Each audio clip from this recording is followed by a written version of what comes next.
It's funny you mentioned that because yeah, I'll have people ask me, hey, how did this campaign work, or how did this copy work? And part of it is that they just want to know because they had a couple of hunches that they were putting out there themselves, and they want to see what the results are. But then also, as we look at round two, round three of creative, of copy, of messaging, then it's nice that they actually want to know what worked and what some type of result, some type of proof on it, instead of just, well, I like this and this is what I'm going to go with. It's nice to have not only a talented creative team, but also an informed one too. And they do a great job of that.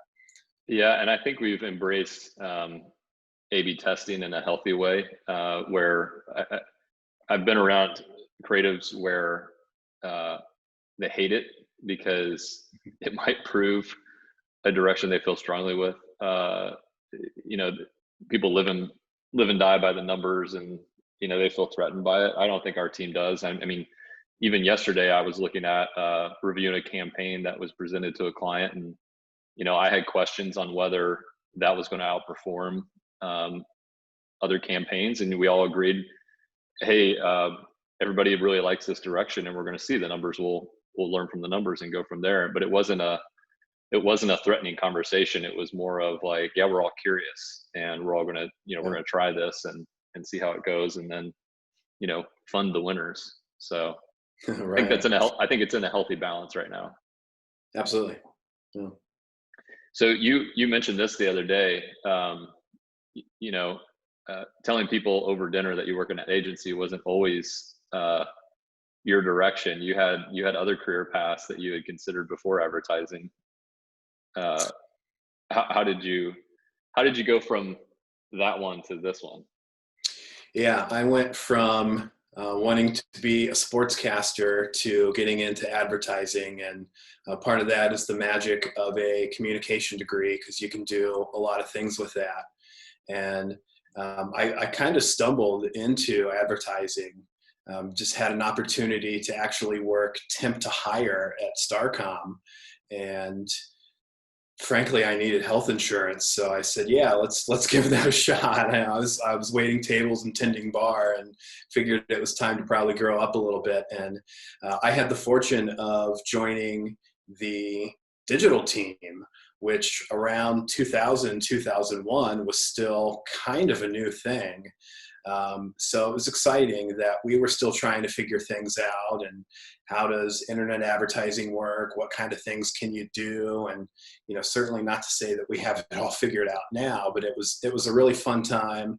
And I happened to work with some really cool people that brought me in and showed me the ropes and cared about my development. And so it worked out really well. And a lot of the skills that I thought I was going to need and I was working on for broadcasting ended up actually working out really well going into advertising, mainly just public speaking and that type of thing, but also just, sports statistics a lot of times are kind of like media statistics in a way.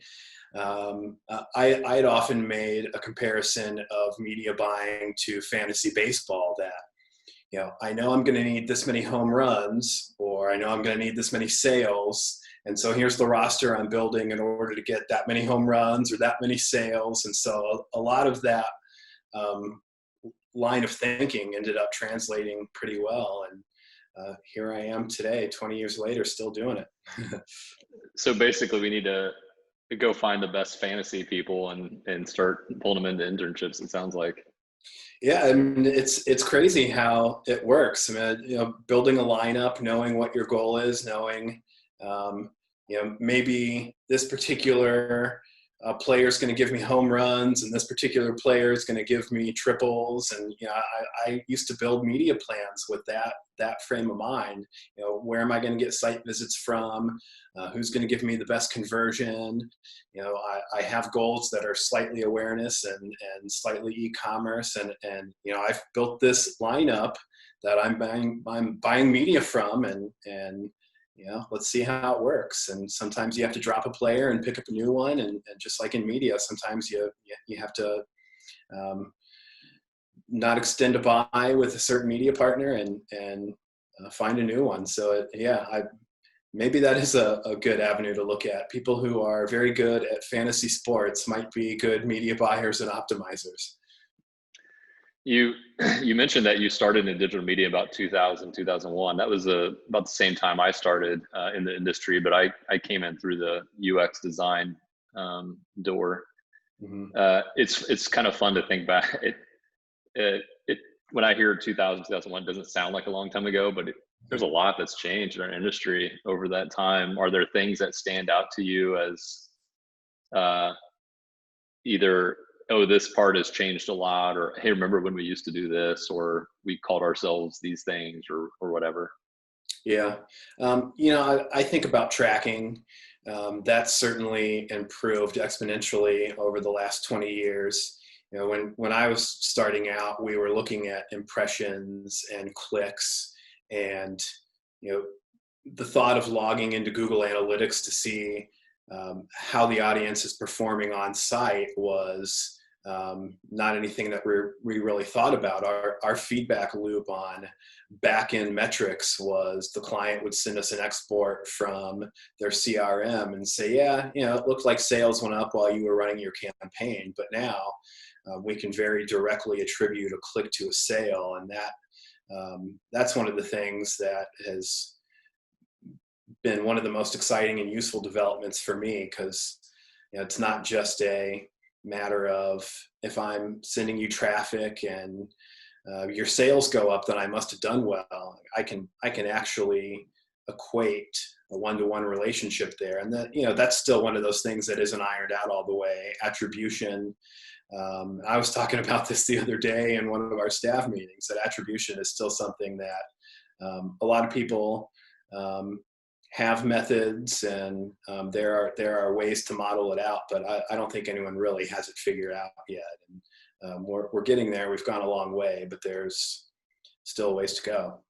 Yeah, I think part of that is not every channel is digital, and so Yeah. you have to basically kind of come to a formula that everybody just wants to agree to. Does this make sense? And it's better than nothing, right? And it's better to have at least a method for it that people can agree to, just to operate under that at least. And once you have that, then I think you can over time find out how accurate it is, or Yeah. increase the accuracy of it, right? Yeah, and there's always going to be that kind of, when I was running print, did I get a lift in branded search type of thing?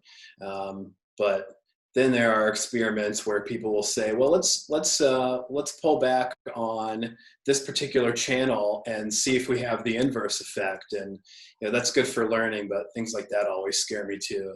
We think this is working, but let's see if it is by not doing it for a little while. Right. Yeah. Like, what's the value of the lesson? I think you have to ask that question. I think sometimes you get in there and you just want to know, but like, what's the value of knowing? Sometimes it's a lot. Sometimes maybe not be worth that. It's interesting that you said tracking. I wouldn't have guessed, but as soon as you said tracking, I'm like, oh, that definitely sounds like an Adam answer, because that's one of the things that I think is interesting about your background, is that you basically cut your teeth in media, then went over to the analytics side, which to me makes for a much better media person, as someone who's really dipped into analytics. Do you agree with that? I mean, do you think that that's helped round out your view of how you approach your work? Without a doubt, it has. Yeah, the time that I spent in analytics was extremely valuable to me. I was learning new tools, learning just new ways of trying to crunch numbers and evaluate, particularly cross-channel types of things. And I agree. Having a media background and then having the analysis and reporting part of it too, really I think has rounded out my background and has given me a good springboard to move forward on, because anyone can buy media, anyone can report on it, but if you have people that are involved and know both of those skill sets, I think it just makes for a better product overall, for a better expert for clients to lean on. Yeah, analytics and reporting are are interesting to me because I feel like in our case, the last thing a client wants is reporting. No, nobody wants that. Sure. Everybody wants analysis and consultation, and they're very similar. In fact, sometimes it's just the word choice of it. But I think my interpretation of that is everybody is swimming in data, and they don't need someone just throwing numbers at them. They've got that. It's someone who can break it down and say, hey, I think this is what caused this. This is what it means. This is how we should shift. Have we considered that? I think our team's pretty good at that. And I see our clients who really value that because it's a fresh perspective. And we usually tackle it from a couple different angles just because some of our people have pretty varied experience. Yeah. Yeah. And I would add to that, reporting, it usually is just data, but a lot of times it will be on a single channel or a single campaign, a single source. Whereas, if you're really doing your diligence for analysis, you're looking at the client's entire ecosystem, their entire marketing efforts, and seeing how each individual channel or each individual campaign impacts the other. And so you're not just saying, hey, Facebook is looking good, so let's increase some spend to it. You can actually look at things like, how's branded search looking? If you're running anything in television or radio right now, is that impacting digital? And really just trying to help break down everything that a client's doing and give recommendations based on that, I think is the key to actually analyzing rather than just spitting out numbers and reporting. Yeah. One of the things I like asking people on our team is, what motivates them and what drives them. And I think you have one of the most instant gratification jobs, in the sense that when you do good work, like, the numbers tell you right away. And also, if you're not doing good work, it tells you right away, right? Sure. But is it the numbers and the results that drives you, or is it something else? Yeah, initially it's the numbers and results, and it's funny you mentioned that because you've caught me sitting at my desk before, where I'll log in and pull up a report and go, yes, so that's, it's that the numbers usually will help validate a hunch that we've had, or an idea that we've put into place. And so, yeah, that instant gratification with the numbers is there, but then being able to tell our account team that it's working and seeing that they're excited, and then they go to the client and tell them that something's working, and then the client's excited. It just, as cheesy as it may sound, it's nice to, if somebody's counting on you for something, it's nice to deliver on that too. So there's an emotional aspect to what motivates me as well, just knowing that we solved a problem, or we impacted a client's business, or even just internally, hey, the team asked me to do something and I actually pulled it off. That's a pretty good feeling too. Yeah, it's awesome. And I think the certainty of it is also kind of nice, because did you or did you not hit the goal? You did, right? And if you didn't, you just keep crunching on it until you do. So Yeah. I can relate to that as well. Hey, I get asked this question all the time, especially when we're in interviews. And they will ask people, why do you work at Native? And everybody's got a different answer. But why did you pick Native? Why do you enjoy being at Native? Mm-hmm. Yeah, well, I picked Native. You and I met for coffee, and we were just kind of firing back and forth, getting to know each other. And I really liked the way that your philosophy on running an agency was built, having strategic growth, not just kind of chasing the white whale the whole time, really being structured in the types of clients that you bring on, and how you want to grow the agency. So, and I would say that even if you weren't on the call, I just really liked your philosophy on how the agency was run. But then seeing it in practice, just, each team is built with a specific function in mind. Each person on each team brings something to the table that is important, not only to that team, but to the organization overall. And I just like how the agency has the in-house creative, in-house media, in-house brand research. It just, I like that we can offer clients a variety of not just products, but support and Hmm. knowledge. And it really, to me, is how an agency should be run, and how it should interface with clients. And so that's why I chose Native. That's awesome. It's awesome to hear. We hit our 5-year anniversary during quarantine, so Yeah. the big party that we were wanting to throw is postponed for a bit. But if you um, if you were to look back and knowing what you know of us and how we're formed and how we started and all that type of thing, what would you say has allowed us to grow steadily over the past 5 years? Hmm.